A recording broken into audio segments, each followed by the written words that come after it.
Hello everybody, Taff in for another Taff's Words. This is going to be the blog following Cambridge at Cambridge. A lot of chatter about how bad the team was. I wasn't there. I'm still not right now, but I was suffering quite bad with a head cold all last week, so I had a couple of days off on the sick with work, so I couldn't really go to the football. I was still minging at that point anyway, so there was no way I was going to get to Cambridge. But I missed a true epic by the looks of it, because there's nothing better than a last-minute winner in football, just on a general game, of course.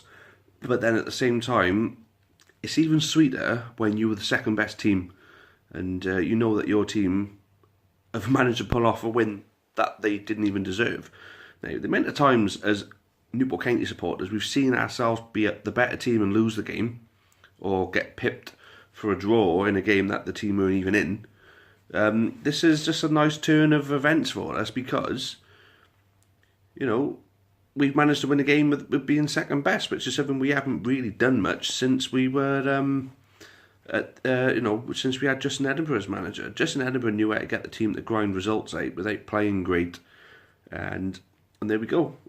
We didn't play great. We got the result. I think Flynn first sounded his initial intentions. That's the word I was looking for. Flynn's intentions to become a manager were during his time under Edinburgh. So I'd imagine Edinburgh was the role model that he sort of based himself on. So if he's picked things up from Edinburgh, then that's only a good thing, because Edinburgh still, for me, is our greatest ever manager. Len Ashurst, of course, got us from higher division to the next division up. But we actually had a fantastic team then, and we were tipped for it. When Edinburgh took over, he saved us from relegation from the conference. He took us to Wembley in that same season. Then the season after, he took us to Wembley and then into League Two. For me, that block of 2 seasons was possibly the greatest a manager could ever have been, really, for us.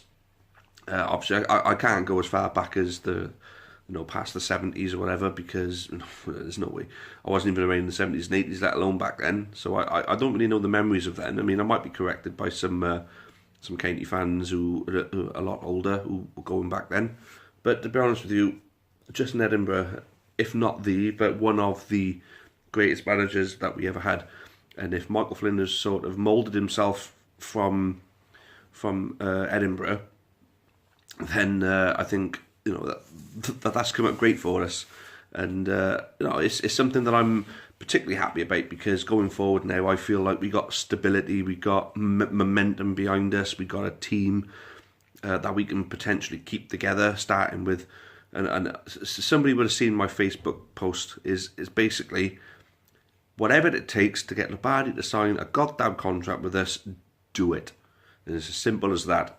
We got to keep that guy at the club, and he's got to be our captain for a long time to come. Because I tell you what, if he signs another contract and he stays for another 3 or 4 years now, at least, as captain, he'll be up there. Lombardi will be listed amongst your Tyners and your Aldridges, in my opinion.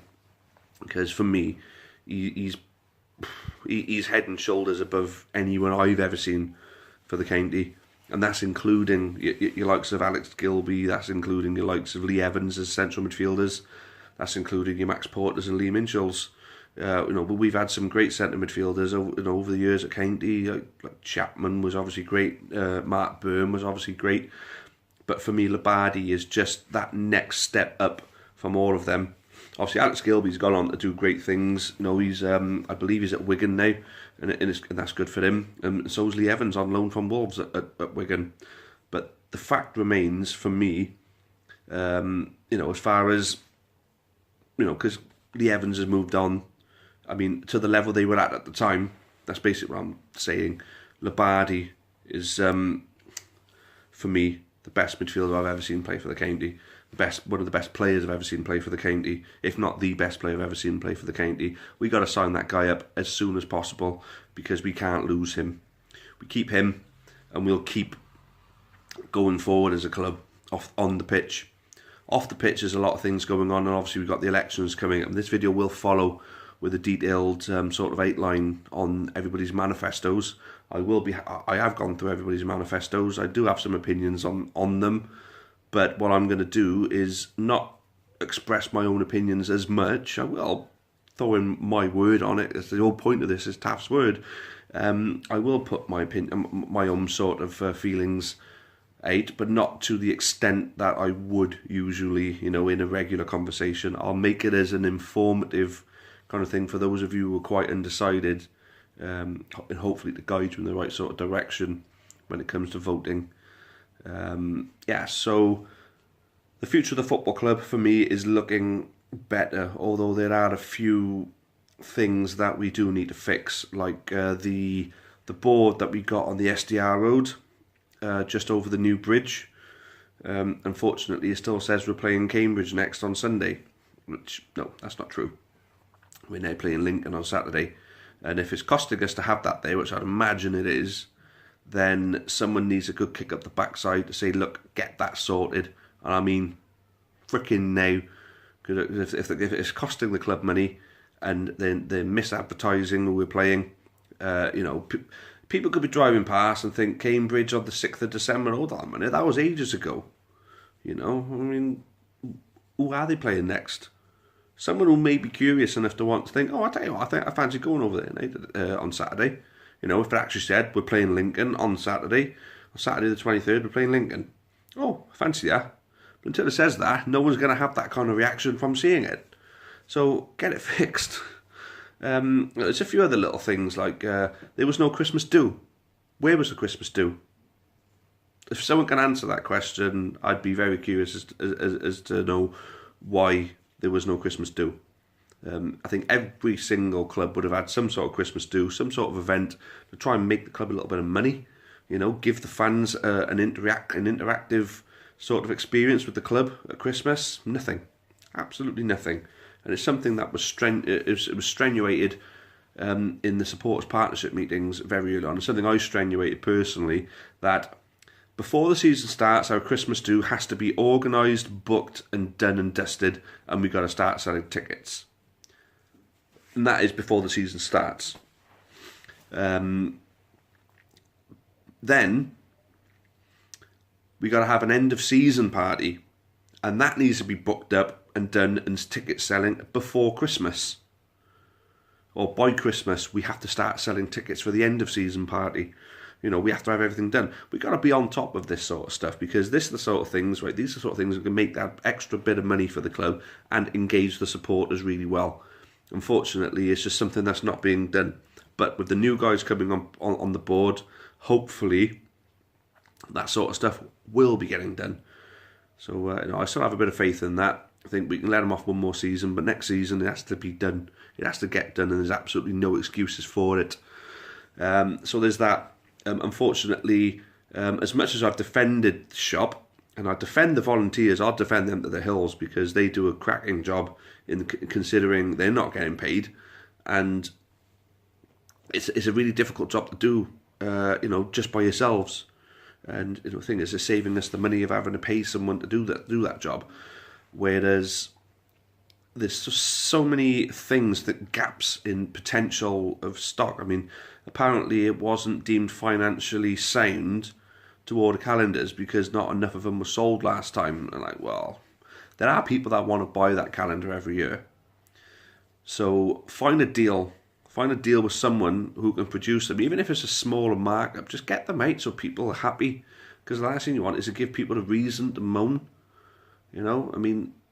Limit your markup, just get them done, get them out there, and if you have a few left over, well, hey, as long as you don't lose any money, as long as you project it enough to break even, but then calendars isn't all. I mean, I'm glad that Neil Hurd and Flid are doing the stuff with the hats and the scarves. I mean, we got to be constantly bringing out new designs on this stuff, and keep selling.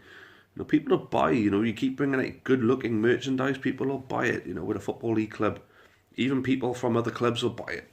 That's what you get, as long as you're bringing out good quality. So if you go in there and you've got nothing to sell, then you've got no money to make. So it's, if you're not making money because you're not actually selling anything, then the that the luxury of having volunteers, doesn't become a luxury anymore, because even though you're not paying anybody, you're still not making any money. I mean, we got to start maximising our opportunities. That's what it is. Maximise it. I mean, there's so much we can do as a football league club that people just don't engage their brains into thinking about it. But I'm not trying to rant about the club. Everybody knows I'd always defend the club more than anything. But at the end of the day, you can't be blind to anything that can be criticised. And if you criticise in the right way, constructively, informatively, send an email to the club and say, look, this is going on. I think you should do something about it. Fine. When you go in public and you're slating the club completely and starting a whole friggin' social media sort of frenzy over it, then that's just nothing but harmful for the club. So I think there's always a way and a means of doing things. And £3 gate, bloody hell, I mean, I'm not going to name people, but people are probably going to guess who they are when I mention this now. There are people, particular people, moaning that business people should be involved. The same people who are criticising the current board, who brought Peter Madigan and Martin Crook in, and they're criticising the board, and that's including them too, and they're business people, but the same people are criticising them. That's why I see no credibility to their arguments at all, because they're such hypocrites. Because they're criticising the current board because they're not thinking business-wise, where's the money coming from and everything. Well, the money's got to come from somewhere. 55% of our turnover is all we're legally allowed to use for financial fair play. 55% of our turnover is all we can use.